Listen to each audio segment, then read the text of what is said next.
Chào tất cả các bạn, rất vui được gặp lại các bạn trong chương trình ngày hôm nay. Ngày hôm nay tôi xin chia sẻ với các bạn một số kinh nghiệm khi trồng mướp để đạt được năng suất cao. Thì chúng ta cần dọn sạch tàn dư thực vật trên đồng ruộng để hạn chế sâu rầy và côn trùng gây hại nó trú ẩn trên đồng ruộng.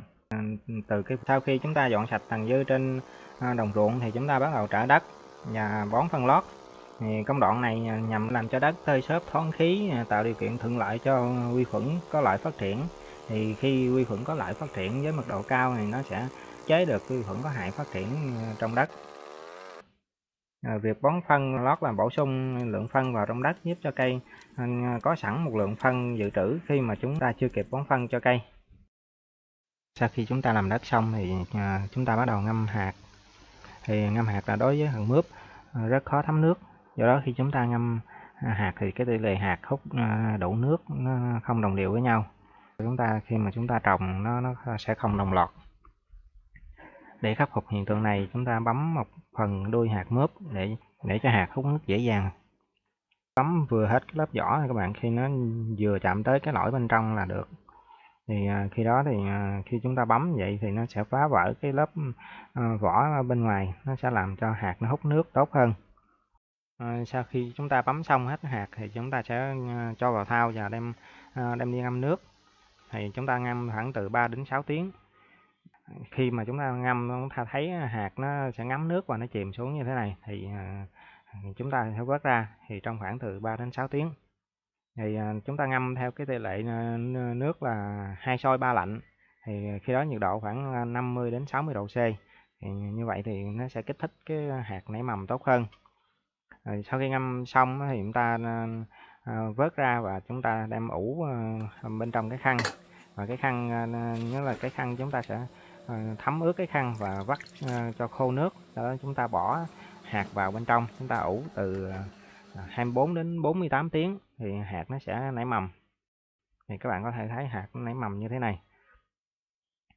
Thì sau khi hạt nảy mầm thì chúng ta có thể là chúng ta ương trong bầu ương, nó bỏ bầu ương rồi cho cây nó lên khoảng 2 đến 3 ngày thì chúng ta đem trồng, hoặc chúng ta đem trồng trực tiếp luôn ngoài ruộng. Tuy nhiên khi chúng ta ương như vậy thì chúng ta sẽ kiểm soát được cây con tốt hơn, nó hạn chế được cái côn trùng nó cắn phá cây con giai đoạn mà cây con mới nảy mầm.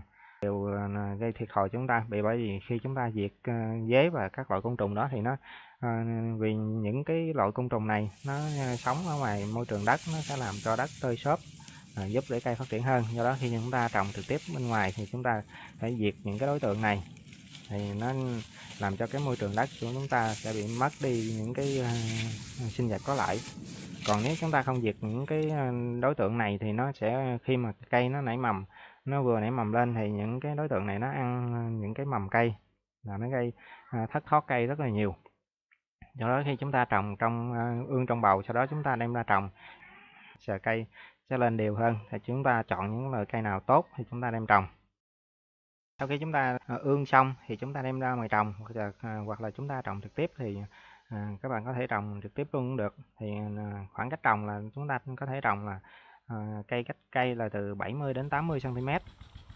Và hàng cách hàng thì cũng khoảng 80 cm tùy theo cái điều kiện luống trồng của các bạn. Thì đối với một số nơi thì có luống trồng thì khoảng 80 đến 1m2, 1m3. Thì tùy theo luống trồng mà chúng ta có thể trồng. Còn cách cây chúng ta trồng từ 70 đến 80 cm. Thì trồng như vậy thì mật độ nó thấp, tán lá của nó sau này nó sẽ không có che phủ nhiều. Khi chúng ta trồng mật độ thấp như vậy thì nó hạn chế được sâu rầy phát triển.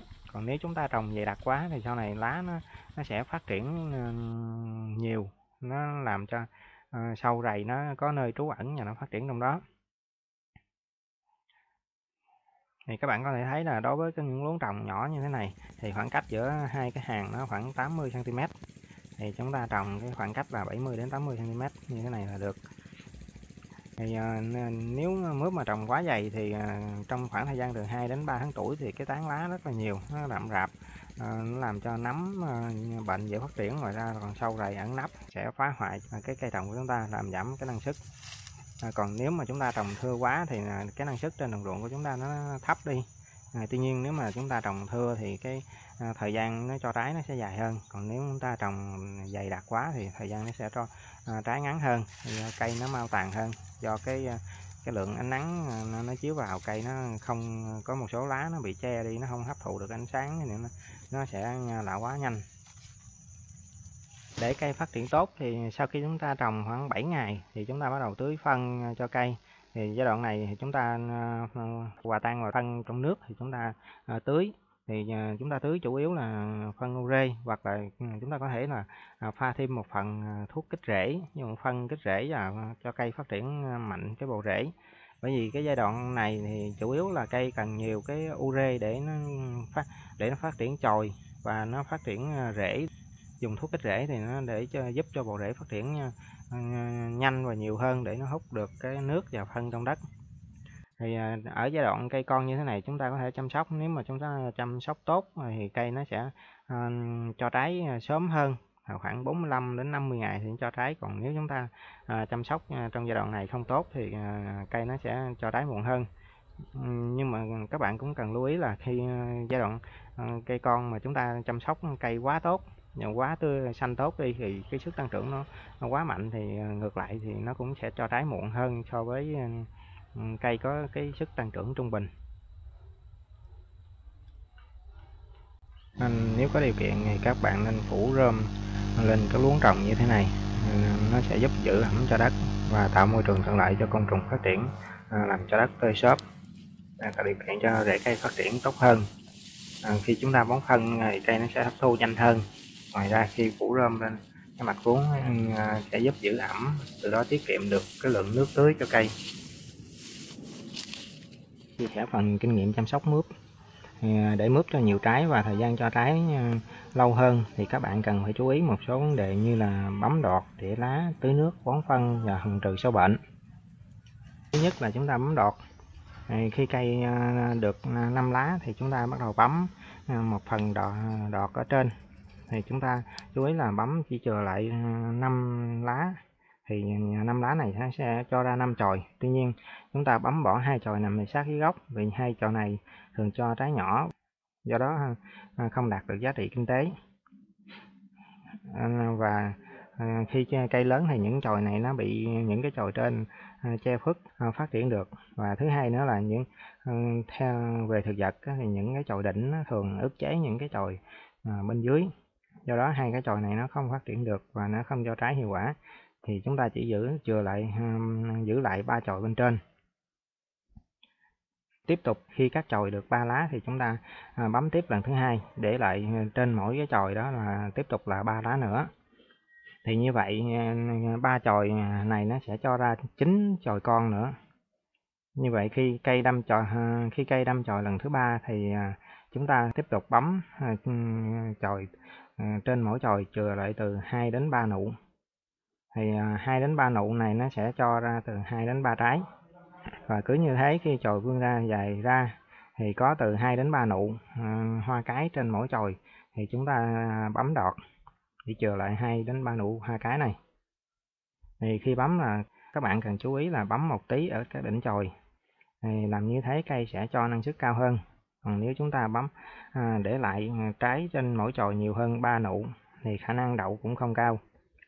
Vì khi chồi phát triển vươn xa thì dinh dưỡng chủ yếu tập trung để nuôi chồi. Những trái nằm xa đỉnh chồi sẽ không được cấp đầy đủ dinh dưỡng, sẽ bị thoái hóa và rụng đi. Khi chúng ta bấm để lại nhiều hơn 3 nụ thì cũng không đậu trái được, do chồi không cung cấp đủ dinh dưỡng để nuôi trái.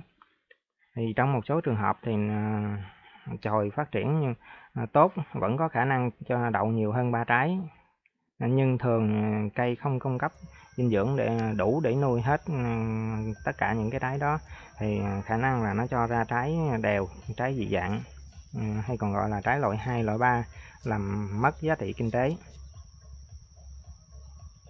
Nhiều bạn đặt câu hỏi là tại sao chúng ta bấm chồi thì cây mới đậu trái. Thì vấn đề này có thể giải thích như sau. Do mướp là cây có sự phát triển mạnh hơn sự sinh trưởng. Chúng ta có thể thấy rõ qua sự phát triển của mỗi chồi. Thì mỗi ngày chúng ta có thể thấy là mỗi chồi nó vươn dài ra khoảng 20 cm hoặc là dài hơn các bạn. Này, đặc điểm của cây là có sức sinh trưởng mạnh, thì dinh dưỡng chủ yếu để phát triển chồi, và khi đó dinh dưỡng để nuôi trái rất ít, do đó trái rất là khó đậu. Vì vậy, việc bấm chồi là cần thiết để ức chế tạm thời sự phát triển của cây, để cây dồn chất dinh dưỡng để nuôi trái. Khi bấm ngọn thì chúng ta cần chú ý là phải bấm thật sớm, vì khi chồi vươn dài ra thì các trái xa ở đỉnh chồi thì nó không được cung cấp đủ dinh dưỡng, nó sẽ bị thoái hóa đi. Do đó khi chúng ta bấm ngọn thì những trái này cũng không đậu được. Vì vậy bấm đọt là một trong những khâu quan trọng quyết định lên năng suất của cây. Ngoài việc bấm đọt thì còn một số cái biện pháp mà chúng ta có thể làm để giúp cho mướp đậu trái mà không cần bấm đọt, như là dùng cái chất kích thích để đậu trái, hoặc dùng biện pháp dinh dưỡng. Tuy nhiên những cái biện pháp này cần có kinh nghiệm thì mới thực hiện được, còn không thực hiện không đúng thì nó ngược lại, nó làm cho năng suất giảm đi và cây khó phục hồi lại. Do đó phương pháp này tôi xin chia sẻ với các bạn trong những video khác. Về vấn đề thứ hai là tỉa lá. Khi mướp cho trái từ tháng thứ 2 trở đi thì cái tán lá nó phát triển rậm rạp như thế này. Khi cái tán lá phát triển nhiều, nó sẽ che khuất những cái chồi nằm bên trong, làm cho những chồi này không nhận được ánh sáng. Đối với thực vật thì khi những chồi không nhận được ánh sáng thì cây sẽ tiết ra các yếu tố phát triển giúp cho những cái chồi này vươn lên để tìm ánh sáng. Thì cái điều này chúng ta có thể thấy ở hầu hết tất cả các loài thực vật. Thì khi cây tiết ra nhiều yếu tố phát triển như thế, nó sẽ ức chế sự sinh trưởng của cây, nó làm cho những cái trái nhanh trên cái chồi này không đậu được. Do đó những cái chồi nằm khuất bên trong thường rất khó khả năng đậu trái. Về thứ hai nữa là khi cái tán lá che khuất những cái điểm sinh trưởng trên những cái thân, các bạn có thể thấy như thế này, làm cho các điểm sinh trưởng này không phát triển lên được, không phát triển thành những cái chồi được. Do đó nó sẽ làm giảm năng suất. Thì khi cây phát triển chồi thì nó mới cho trái được. Do đó khi mà cái chồi này không phát triển thì mình không có khả năng thu được những cái trái trên những cái chồi này. Rồi thứ ba nữa là lá nhiều rậm rạp tạo điều kiện cho sâu rầy trú ẩn và phát triển gây hại cho mướp. Rồi thứ tư là khi mà lá nhiều sẽ làm tăng độ ẩm trong những cái tán lá, tạo điều kiện thuận lợi cho nấm bệnh phát triển, nó gây hại cho mướp. Do đó tỉa lá là một biện pháp phòng ngừa sâu bệnh gây hại, và giúp cây phát triển nhiều chồi và tăng khả năng đậu trái từ những cái chồi nằm, từ đó làm tăng năng suất cây trồng. Tuy nhiên khi tỉa chồi, chúng ta tỉa lá thì chúng ta chủ yếu thì tỉa những cái lá già, những cái lá không mang trái. Còn đối với những cái lá mà có mang những cái trái như thế này thì chúng ta không tỉa, chúng ta để lại những cái lá này để cho những cái lá này nó quang hợp để nuôi trái. Vấn đề thứ ba là chúng ta tưới nước. Đối với cây trồng, nước là một yếu tố rất cần thiết. Thì đối với mướp thì nước nó chiếm tỷ lệ đến 95% các thành phần của cây, như là thân, lá, rễ, hoa và hỏa.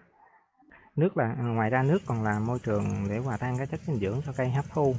Nước giúp cây vận chuyển các chất dinh dưỡng và giúp cây quang hợp. Đối với mướp là cây có bộ rễ phát triển rất mạnh, do đó khi cây có khả năng chịu hạn rất tốt. Đối với rượu mướp có những cái mương như thế này thì chủ yếu ở những vùng miền Tây thì chúng ta có thể trồng mướp mà có những cái rãnh mương nước như thế này. Thì chủ yếu chúng ta tưới và đầy đủ trong 2 tháng đầu. Thì trong 2 tháng đầu này chúng ta tưới ít nhất mỗi ngày một lần. Đến tháng thứ 3 thì bộ rễ của cây phát triển mạnh và nó phát triển ăn sâu vào trong nước như thế này. Các bạn có thể thấy đây là rễ của mướp ở tháng thứ 3. Thì như thế thì chúng ta có thể giảm số lần tưới lại. Vì bộ rễ phát triển mạnh trong nước như thế này thì nó có khả năng hút đủ nước cho cây phát triển. Giai đoạn này thì chúng ta có thể tưới 2 ngày một lần, và thậm chí có thể 3 ngày một lần. Tuy nhiên thì chúng ta cũng cần phải tưới nước ở trên mặt đất để giữ ẩm cho đất. Vì để cái phần rễ bên trong đất này phát triển, nếu chúng ta để đất khô thì cái phần rễ bên trong này không phát triển nữa, và chúng sẽ già đi, và chúng không phát triển những cái rễ non, và sẽ không còn khả năng hấp thu chất dinh dưỡng nữa. Hơn nữa trong đất vẫn còn rất nhiều nguyên tố hóa học cần thiết cho cây mà trong nước không có. Do đó nếu để phần rễ bên trong đất không còn hút được chất dinh dưỡng thì cây sẽ giảm năng suất trái và cũng giảm chất lượng. Để giữ ẩm cho đất và tiết kiệm nước tưới thì chúng ta có thể phủ rơm trên mặt đất như thế này. Nó sẽ giúp giữ ẩm cho đất tốt hơn, đồng thời thu hút côn trùng sinh sống và làm cho đất tơi xốp. Lúc đó giúp rễ cây phát triển nhiều hơn. Hơn nữa khi phủ lên mặt đất một lớp rơm như thế này thì khi chúng ta bón phân sẽ tan và được giữ trên cái lớp mặt, giúp cho cây hấp thu nhanh hơn và hạn chế sự rửa trôi của phân. Vấn đề kế tiếp là bón phân. Nhiều bạn cho rằng mướp là cây cần rất ít phân, chỉ cần bón ure không là đủ. Thì thật sự không đúng như vậy đâu. Lý do để các bạn nhận định như vậy là do mướp có bộ rễ phát triển và ăn sâu vào trong đất. Do đó nó hút được nhiều chất dinh dưỡng từ đất hơn các loại cây trồng khác. Nên khi chúng ta bón ít phân nhưng vẫn thấy mướp phát triển tốt và cho trái bình thường. Nhưng điều này các bạn có thể thấy ở những vụ trồng sau đó, chúng ta sẽ tốn nhiều phân hơn so với bình thường thì cây mới tốt được. Các nhà khoa học cho rằng để cây phát triển bền vững và cho năng suất ổn định thì khi cây trồng lấy đi những gì của đất thì chúng ta phải bổ sung lại những thứ đó cho đất. Có như vậy thì đất mới không mất đi cái nguồn dinh dưỡng có sẵn trong đất và chúng ta mới có thể trồng những vụ sau tốt được. Khi bón phân, các bạn cần lưu ý là dùng các loại phân mau tan, vì khi chúng ta bón vào trong đất, phân tan nhanh sẽ tan hết và ngấm vào trong đất sau khi chúng ta tưới nước xong. Trong khi các loại phân chậm tan, khi chúng ta tưới nước xong, phân vẫn chưa tan hết. Thường thì tan khoảng 40 đến 50% tùy loại phân. Còn lại khoảng 50 đến 60% chưa tan. Cái lượng phân còn lại này sẽ tan dần sau đó và ngấm vào trong đất tại khu vực chúng ta bón. Nên sẽ làm tăng cái độ mặn của đất do bản chất của phân là muối. Độ mặn của đất tăng lên làm hư rễ cây, làm ảnh hưởng đến sự phát triển của cây. Khi bón phân, chúng ta cần phải bón phân NPK theo tỷ lệ 20-20-15, tức là 20% đạm, 20% lân và 15% kali. Theo tỷ lệ này, các bạn có thể tự trộn hoặc mua phân tổ hợp sẵn có bán trên thị trường. Lý do chúng ta bón theo cái tỷ lệ này là vì theo các nhà khoa học thì đây là nhu cầu chung cho tất cả các loại cây trồng. Nhiều bạn cho rằng trồng mướp chỉ cần bón ure là đủ, không cần bón những các thành phần khác, bởi vì khi mướp bón ure, mướp phát triển chồi nhiều hơn và sẽ cho trái. Tuy nhiên thực ra không phải, bởi vì mướp là cây có sức phát triển mạnh hơn các loại cây khác. Do đó khi bón nhiều đạm mà không chú ý đến các thành phần khác như lân và kali thì những thành phần lân và kali này cây có thể hút trong đất còn dư ở những vụ trồng trước. Tuy nhiên nếu chúng ta bón quá nhiều ure mà không chú ý đến các thành phần khác thì cây có thể lấy từ trong đất, nhưng dần dần thì những thành phần như lân và kali nó sẽ cạn kiệt dần đi, nó sẽ làm mất cân đối thành phần dinh dưỡng trong đất cũng như thành phần dinh dưỡng khi cây sử dụng, làm ảnh hưởng đến sự phát triển của cây trong thời gian dài và trong các vụ tiếp theo. Hơn nữa, đối với mướp có sức phát triển mạnh hơn sự sinh trưởng, nên khi chúng ta bón nhiều phân đạm thì sức phát triển của nó lại phát triển mạnh hơn nữa, nó sẽ ức chế sự sinh trưởng, do đó nó làm giảm tỷ lệ đậu trái. Nhu cầu phân bón cho cây, thường thì chúng ta bón cho 1.000 m² đất khoảng 15 kg phân NPK trong một tuần. Tuy nhiên khi bón phân chúng ta cần quan sát màu lá. Nếu màu lá hơi vàng thì chúng ta tăng thêm lượng phân từ 5 đến 10 kg cho một lần bón nữa. Hoặc là nếu mà cây xanh tốt quá thì chúng ta có thể giữ lượng phân hoặc là giảm đi lượng phân cho một lần bón. Trong trường hợp chúng ta tăng cái lượng phân bón mà vẫn chưa đủ nhu cầu cho cây, ví dụ như cây ra trái rộ thì chúng ta không nên tăng thêm lượng phân nữa, mà chúng ta rút ngắn cái thời gian bón lại còn 5 ngày hoặc 6 ngày chúng ta bón một lần, giúp làm tăng lượng phân đáp ứng nhu cầu cho cây. Tuy nhiên chúng ta không nên bón quá nhiều phân cho một lần bón, vì khi bón phân nhiều có thể là cây chưa hấp thụ hết, dễ làm thất thoát phân ra ngoài môi trường, đặc biệt là loại phân đạm là phân dễ bay hơi. Và thứ hai nữa là khi chúng ta bón nhiều phân quá thì cây sử dụng một lần quá nhiều phân, nó sẽ làm cây phát triển quá xanh tốt, thì lúc đó sự phát triển sẽ ức chế sự sinh trưởng, nó làm giảm tỷ lệ đậu trái của cây. Ngoài ra khi chúng ta bón quá nhiều phân cũng làm tăng độ mặn của đất, làm ảnh hưởng đến sự phát triển của cây và ảnh hưởng đến sự phát triển của rễ cây. Khi chúng ta quan sát cây, nếu cây phát triển quá xanh tốt thì cần phải giảm lượng phân lại, vì khi cây phát triển quá tốt có nghĩa là trong đất còn nhiều phân. Và thứ hai nữa là khi cây phát triển quá tốt thì nó sẽ làm giảm khả năng đậu trái của cây. Thì khi đó thì chúng ta sẽ giảm lượng phân bón, hoặc là kéo dài cái thời gian bón lại. Ví dụ là thay vì chúng ta bón 7 ngày một lần, bây giờ chúng ta có thể là kéo dài lên 8 ngày hoặc 9 ngày chúng ta bón một lần.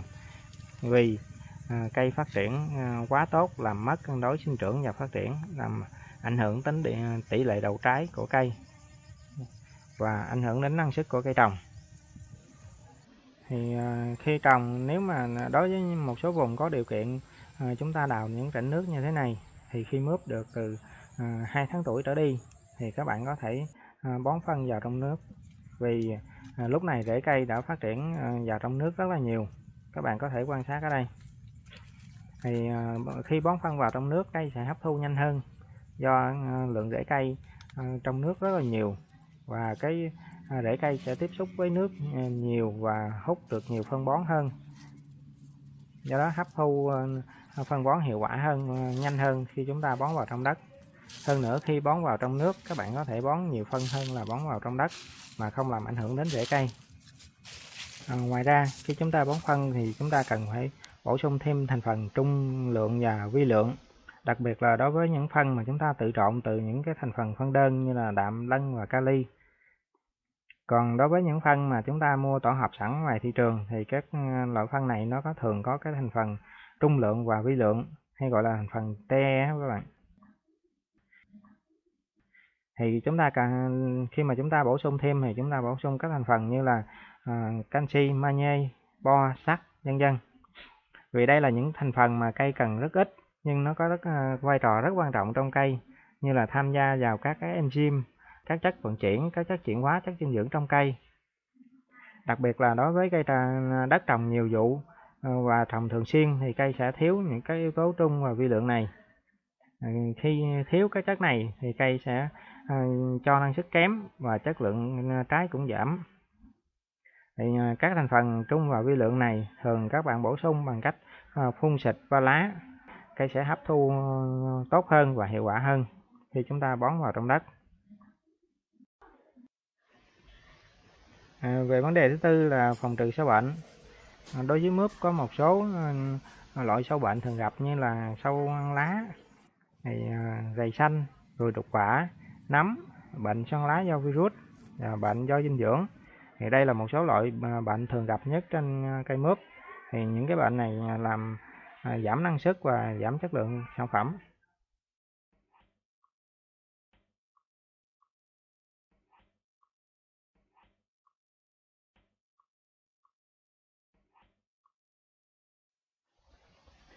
Còn đối với các loại sâu ăn lá, rầy xanh và bọ trĩ thì đây là những đối tượng mà thường xuyên xuất hiện trên ruộng mướp. Thì để kiểm soát các đối tượng này thì chúng ta có thể sử dụng thiên địch như là kiến ba khoang và bọ rùa. Đây là những đối tượng kiểm soát sâu rầy hiệu quả. Thì để thu hút các loài này đến và sống và ăn sâu rầy thì chúng ta tạo điều kiện môi trường thuận lợi cho chúng phát triển bằng cách là chúng ta hạn chế sử dụng các loại thuốc hóa học. Thì khi các loài thiên địch này phát triển thì chúng sẽ ăn trứng và những sâu rầy non, giúp bảo vệ cây trồng.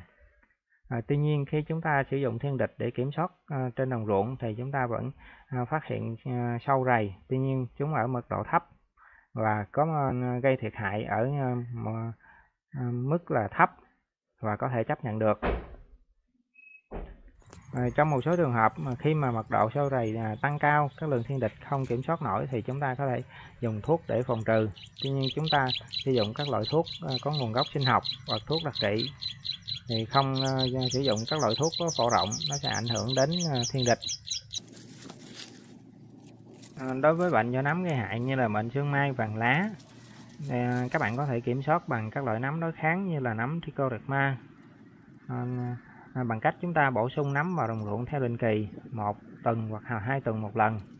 Thì một số các sản phẩm bổ sung nấm trên thị trường thì có bán trên thị trường, thì có một số có thể là trộn chung với phân bón. Do đó khi chúng ta bón phân thì chúng ta trộn vào, chúng ta bón bổ sung vào đồng ruộng luôn. Ngoài ra thì để hạn chế bệnh gây hại, nấm bệnh gây hại, thì chúng ta không nên trồng với mật độ cao, và thường xuyên chúng ta cắt lá và cắt tỉa những lá già tạo độ thông thoáng trong đồng ruộng về hạn chế nấm bệnh phát triển. Tuy nhiên các bạn cần thường xuyên theo dõi đồng ruộng, khi có xuất hiện bệnh thì chúng ta dùng thuốc phòng trị. Đối với bệnh săn lá do virus thì đây là loại bệnh không có thuốc trị. Đối với cây bệnh thì vẫn có khả năng phát triển và cho trái, nhưng năng suất và chất lượng trái giảm. Nguyên nhân là do bệnh làm cho lá co và nhỏ lại, trái cũng ngắn hơn bình thường. Thứ hai là bệnh này nó làm rối loạn chuyển hóa đạm trong cây, do đó làm giảm năng suất. Bệnh lây lan do côn trùng chích hút như là bọ trĩ, ruồi xanh.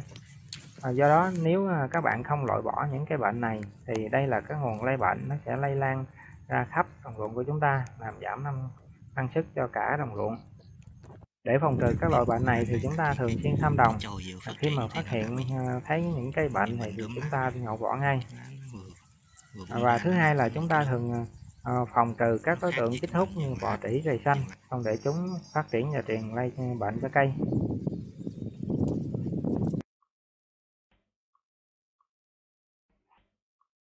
Kế tiếp là bệnh do dinh dưỡng. Thì đây là bệnh thường xuyên xảy ra trên các loại đất trồng nhiều vụ, thì chúng ta trồng liên tục vụ này đến vụ khác. Thì bệnh này làm giảm năng suất và chất lượng trái, làm cho trái không bóng đẹp, trái ngắn, trái nhỏ hơn bình thường, và những trái cong queo và dị hình, và giảm tỷ lệ đậu trái. Đối với bệnh này thì thường là do chúng ta bón phân thừa phân hoặc là thiếu phân thì nó cũng xảy ra. Tuy nhiên đối với bệnh thừa phân thì ít xảy ra hơn, nhưng mà thường là vấn đề là thiếu phân, và đặc biệt là thiếu các thành phần trung và vi lượng. Thì để ngăn ngừa các bệnh này thì định kỳ chúng ta bổ sung các thành phần trung và vi lượng cho cây, như là các chất này thường có bán trên thị trường dưới dạng hỗn hợp và có đầy đủ các thành phần trung và vi lượng. Chúng ta có thể bổ sung với các thành phần này bằng cách phun qua lá, cây sẽ hấp thu hiệu quả hơn và nhanh hơn. Thì các thành phần trung và vi lượng này thì cây cần rất ít, nhưng có vai trò rất quan trọng đối với cây trồng. Nó làm tăng năng suất và chất lượng các sản phẩm. Ruồi đục trái là một đối tượng gây hại rất nặng nề trên ruộng mướp của chúng ta. Nếu mà chúng ta không kiểm soát thì chúng có thể gây thiệt hại có thể trên 50% cái nông sản của chúng ta. Thì đây là một đối tượng rất là nhút nhát, do đó chúng ta khó tiêu diệt chúng bằng các loại thuốc diệt ruồi thông thường. Thì để kiểm soát đối tượng này thì chúng ta có thể là dùng những cái bẫy như thế này để đặt trên đồng ruộng. Thì đối với ruộng mướp khoảng 1000 m² thì chúng ta có thể đặt 3 cái bẫy để kiểm soát những đối tượng này. Chi tiết về cách làm những cái bẫy này thì tôi chia sẻ với các bạn ở video tiếp theo. Hy vọng là các bạn đón xem. Video của chúng tôi xin tạm dừng tại đây. Hy vọng là các bạn đã tìm được thông tin hữu ích cho mình từ video này. Còn rất nhiều video chia sẻ về kinh nghiệm trong trồng trọt được phát trên kênh Thư Giãn Cuộc Sống, thì các bạn tìm xem nhé. Hãy đăng ký kênh để nhận được thông báo khi có video mới. Thân ái chào tạm biệt tất cả các bạn. Hẹn gặp lại các bạn trong những video tiếp theo.